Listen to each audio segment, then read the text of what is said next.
Servus, Glück auf und herzlich willkommen zu einem weiteren FC Bayern Talk.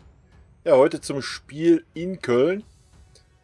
Ja, ich würde sagen, das war bis zum Anschlusstor der Kölner das langweiligste Spiel, was ich seit Ewigkeiten gesehen habe von uns.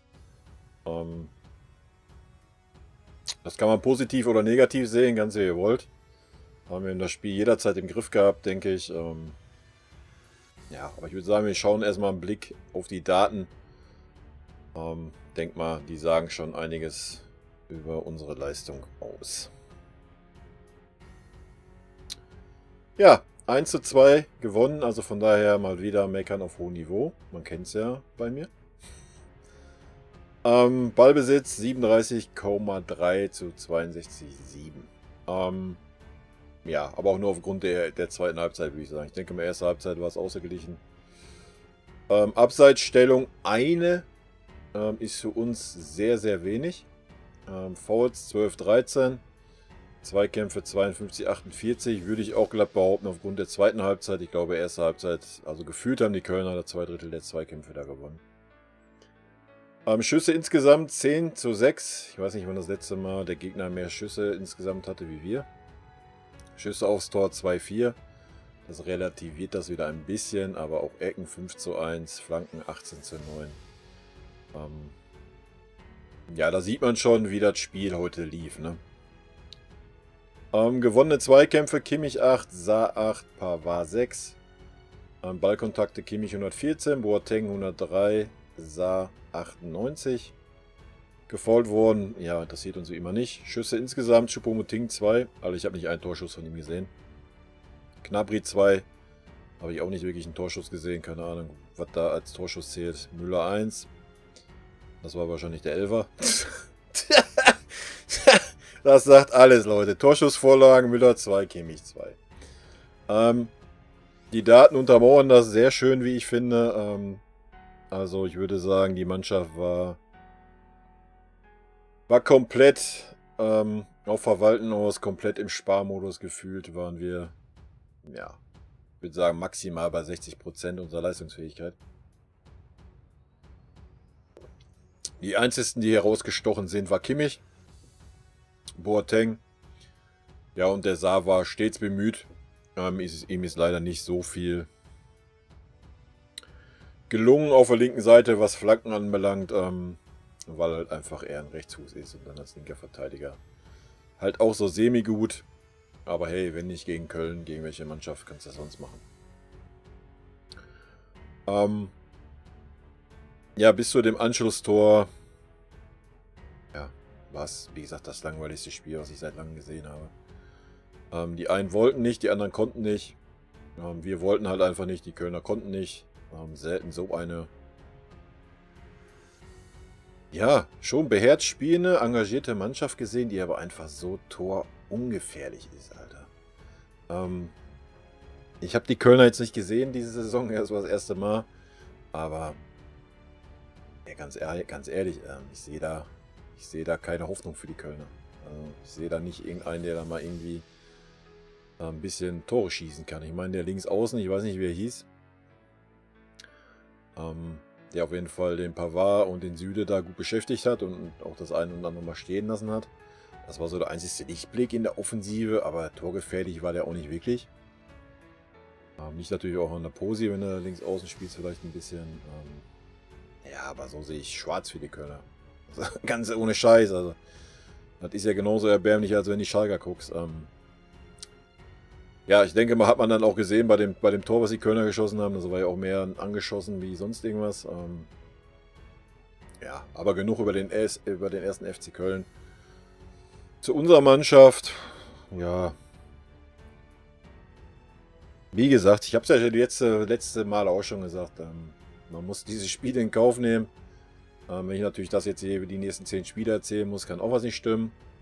Aber heute hast du ganz klar gesehen, wir waren komplett nur auf Verwalten aus. Pressing hat gar nicht geklappt, wirklich gar nicht, null. Selbst wenn da mal 2, 3 angelaufen sind auf ein Kommando von Müller hin. Ja, sind die 2, 3 dahinter nicht mit angelaufen. Dadurch konnten die Kölner easy peasy den Ball rausspielen. Also ich glaube, wir haben 2, 3 Mal den Ball erobert. Das war dann so zweite Halbzeit irgendwann. Aber erste Halbzeit war das gar nichts. Zweite Halbzeit auch nicht viel mehr. Viel, viel quer. Keiner, der auch irgendwie eine Idee hatte im Mittelfeld. Ja, ich weiß nicht. Es kann ja sein, dass das so die Marschroute halt einfach war. Ne? Kräfte schon, schön immer ein bisschen hintenrum, wenn wir irgendwie 2 Türchen machen. Wobei man sagen muss, dass wir erst Halbzeit Glück hatten. Ja? Der Elfer, klar, kannst du geben. Ja, aber wir waren so torungefährlich wie seit Jahren nicht. Ohne Scheiß. Ich habe selten so ein Spiel gesehen, wo wir so torungefährlich waren. Also der Choupo-Moting, ganz ehrlich, die Leistung, die er heute gezeigt hat, Alter, kannst du ihn nach Schalke geben. Da passt der optimal rein. Also das war nicht Bundesliga-tauglich.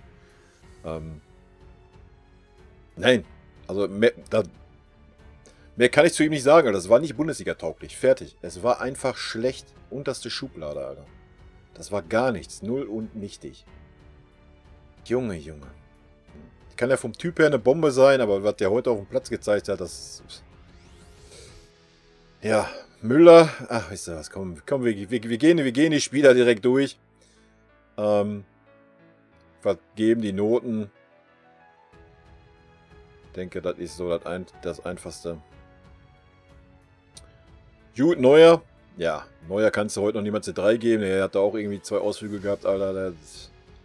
Es war halt ausreichend, ja. Mehr aber auch nicht.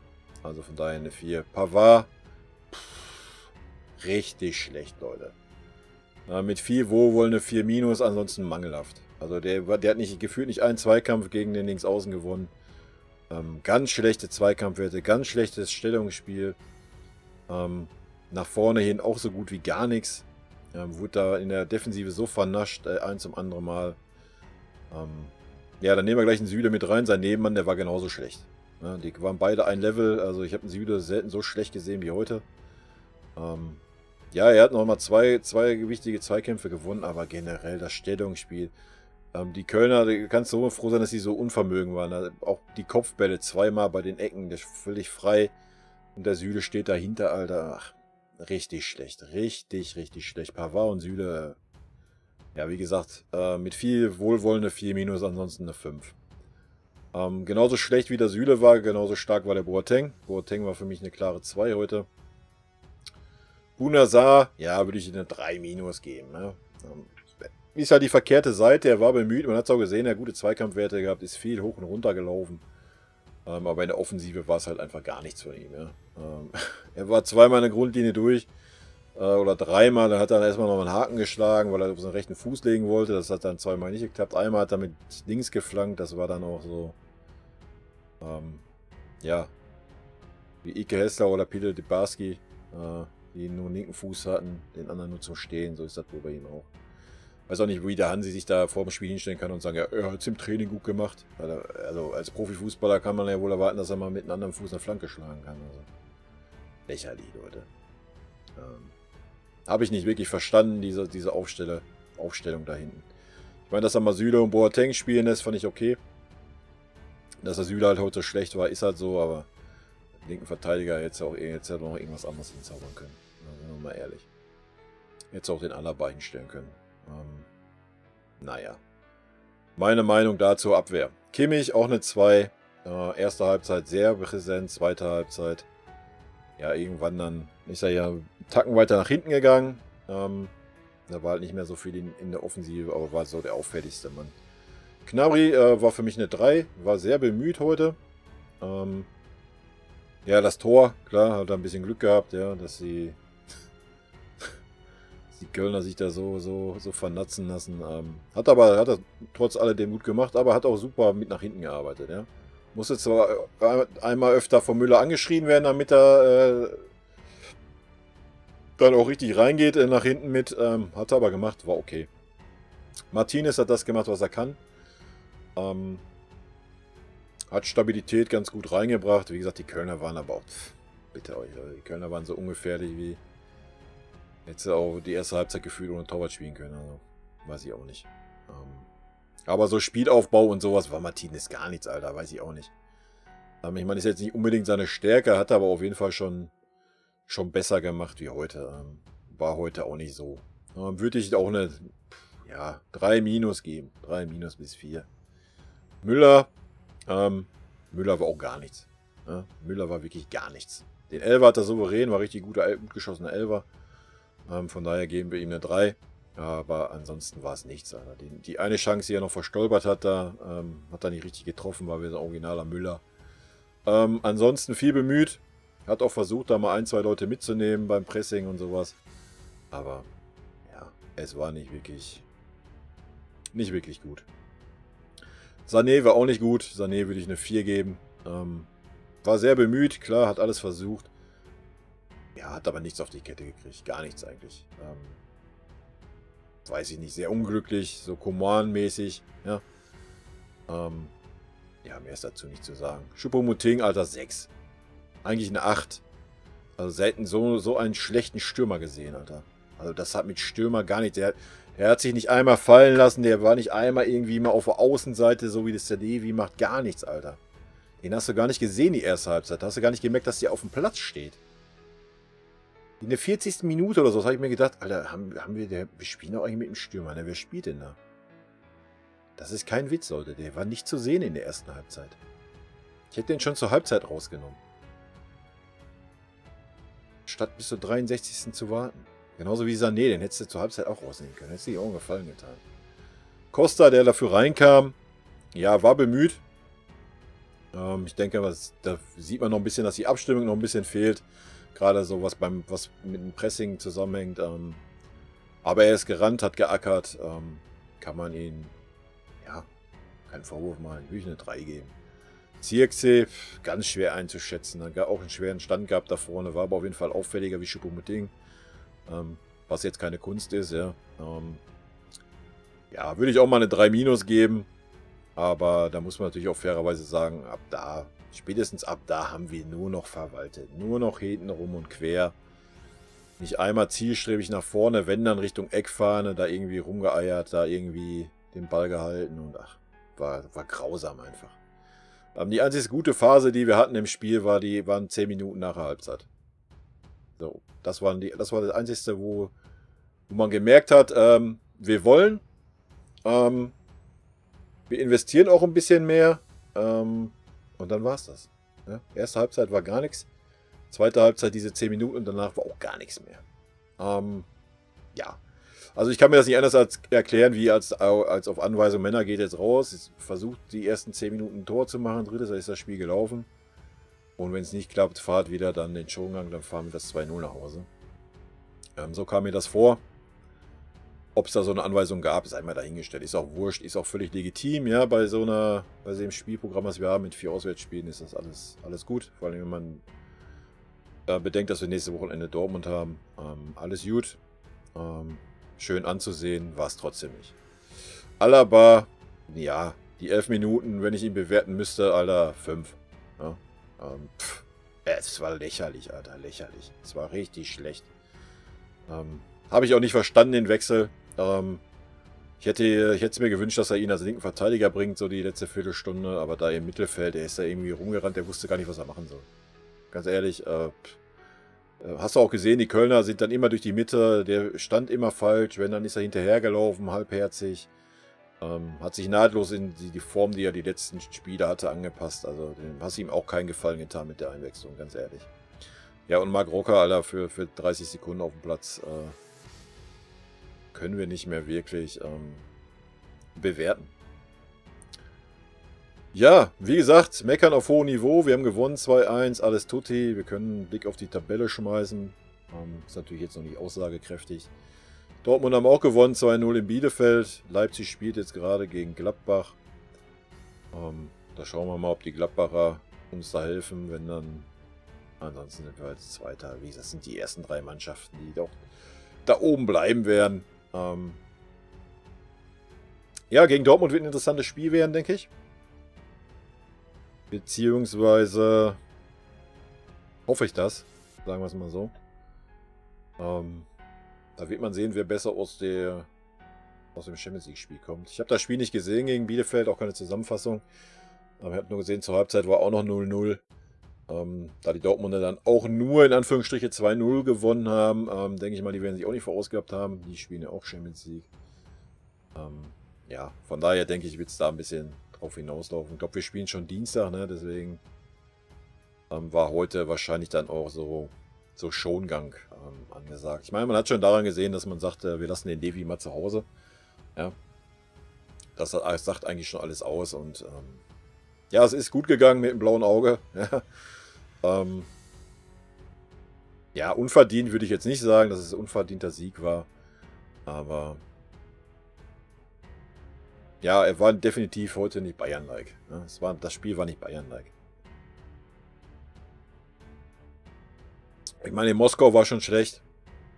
Keine Frage, aber da war wenigstens noch ein bisschen Spannung drin, weil in Moskau dann auch was versucht hat. Das war heute halt gar nicht die Kölner. Ich weiß nicht, entweder können die halt nicht mehr, ja. Das war nichts. Leute, das war gar nichts. Auch nach dem 2-1 hast du jetzt auch nicht das Gefühl gehabt, ja, wir hauen jetzt nochmal alles nach vorne, wir machen jetzt noch alles auf 2-2. Nee, auch nicht wirklich. Also, aber da war so ein bisschen Kitzel da, ein bisschen Adrenalin mal kurzzeitig beim 2-1, dass man gedacht hat, oh, vielleicht passiert doch noch was, aber also selten so eine harmlose Bundesligamannschaft gesehen wie die Kölner. Ja, denke, mehr gibt es zu dem Spiel nicht zu sagen. Nächste Spiele, wie ich schon sagte, Dienstag in Salzburg, Samstag in Dortmund und ja, dann ist schon wieder Länderspielpause. Wäre natürlich nice, wenn wir da 2 Siege einfahren würden. Ja, ich bin gespannt. Also Salzburg, ja, muss definitiv die Abwehr besser stehen. Ansonsten, ja, könnte das interessant werden, aber mein Gott, ich habe ja nichts immer gegen ein interessantes Spiel. Könnte dann irgendwie so ein 2-3 werden, 2-4 oder sowas, wenn wir vorne gut drauf sind. Das wird man sehen, bin gespannt. Und gegen Dortmund, denke ich, ist alles offen. Ja, da wird viel von der Tagesform abhängen. Haben wir so eine Form wie jetzt die letzten 2 Spiele, wird schwer werden. Dann sehe ich die Dortmunder schon im Vorteil. Haben wir so eine Form wie vor den 2 Spielen, so wie gegen Frankfurt und Atletico, mache ich mir gar keine Sorgen, dann knallen wir auch die Dortmunder weg. Was natürlich auch passieren kann, dass beide von der Champions League ein bisschen gezeichnet sind und dann unterbewusst irgendwo so, ja komm, wir einigen uns mal auf ein Unentschieden. Ist halt auch möglich. Prognose, schwer zu sagen. Wirklich schwer zu sagen. Für mich ist das Spiel völlig offen. Salzburg bin ich gespannt. Kann ich ein bisschen schlecht einschätzen. So von Ergebnisse her scheinen die ja schon recht offensiv zu spielen. Könnte ein interessantes Spiel werden. Ja. Und bei Dortmund, ich denke, bei Dortmund wird viel von der Champions League abhängen. Ich weiß nicht, gegen wen die jetzt spielen. Aber wenn die da wieder einen auf den Sack kriegen sollten, dann glaube ich nicht, dass sie viel Selbstvertrauen haben, so dann gegen den großen FC Bayern. Je nachdem, ob wir dann gewinnen, ne? Wenn wir natürlich auch irgendwie da einen auf den Sack kriegen oder so, dann ist es wieder ausgeglichen. Aber, ja. Ich denke, wir können uns auf 2 interessante Spiele freuen. Gegen Moskau war so ein bisschen zu erwarten. Gegen Köln heute habe ich eigentlich ein anderes Spiel erwartet. Ich habe auch ein 4-0 getippt gehabt. Allerdings wusste ich da auch nicht, dass Levi nicht mitfährt. Und ja, dass das Choupo-Moting so, ja, ich habe da keine Worte für, Alter, als einfach nicht Bundesliga-tauglich. Ja, mehr kann man dazu nicht sagen, Leute. Gut, damit beende ich. Ich habe einen neuen Spieler gefunden, über den ich meckern kann. Nee, was ich noch mal sagen, das positive Beispiel mal noch nebendran. Kimmich, klar, Kimmich ist sowieso aktuell der Mann, der die beste Form hat neben Levi. Aber ansonsten kann ich nur Boateng sagen. Also Boateng wirkt super fit, habe ich letztens schon gesagt, wo er noch die Viertelstunde Mittelfeld gespielt hat. Aber auch heute wieder. Wirkt super fit, hat super versucht, das Spiel auch aufzubauen von hinten. Hätte ich auch nicht mit gerechnet, dass er diese Saison nochmal so stark ist.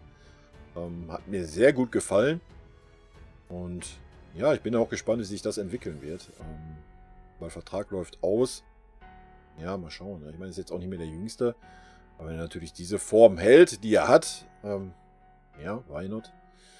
Werden wir sehen. Zum Thema Alaba. Ja, ich war jetzt überlegen, da ein extra Video zu machen, aber ich sage jetzt hier einfach mal 1, 2 Worte dazu. Ich habe das schon in den letzten Streams und so gesagt. Ich mag einen Alaba oder ich habe einen Alaba immer sehr gemocht. Super Typ. Was aber aktuell abgeht, ist eine Frechheit. Ja, ist eine absolute Frechheit. Ich verstehe das Verhalten des Spielers nicht. Man kann sich nicht dahinstellen und sagen, ich erfahre keine Wertschätzung. Das ist lächerlich, das ist einfach nur eine faule Ausrede, um mehr Kohle zu kassieren. Und ganz ehrlich, wenn 11 Millionen Grundgehalt plus 6 Millionen Prämie dem Spieler zu wenig sind, bei einem, ich glaube wir reden über 4 oder 5 Jahre, rechnet das gerne mal hoch, geht, lassen Sie mal von 4 Jahre ausgehen bis bei 44 Millionen. Na, rechne mal, die 4 Jahre laufen richtig scheiße, wir holen keine Titel und so weiter und der kommt insgesamt nur noch auf 6 Millionen Prämie. Sind wir bei 50 Millionen. Ja, gut, da gehen Steuern ab. Was weiß ich wie viel, sagen wir die Hälfte, sind immer noch 25 Millionen in 5 Jahren. Leute, ich weiß nicht, das ist für mich gerade ein Trauerspiel, was da abgeht. Hat für mich auch absolut nichts mit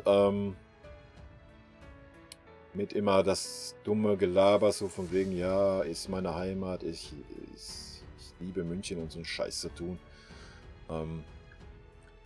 Weil dann hätte man den Vertrag verlängert zu den Konditionen. Die Konditionen sind mit Sicherheit nicht schlecht. Und gerade in der jetzigen Situation, wo wir locker 100, 120 Millionen, und das wird sich ja noch weiterziehen mit der Corona-Geschichte, verlieren, da so zu schachern, ja, ist für mich ein Unding. Ist für mich ein absolutes Unding. Hat für mich auch damit jeden Kredit verspielt. Ja, wirklich jeden Kredit, den er hatte bei mir, ist verspielt, Leute.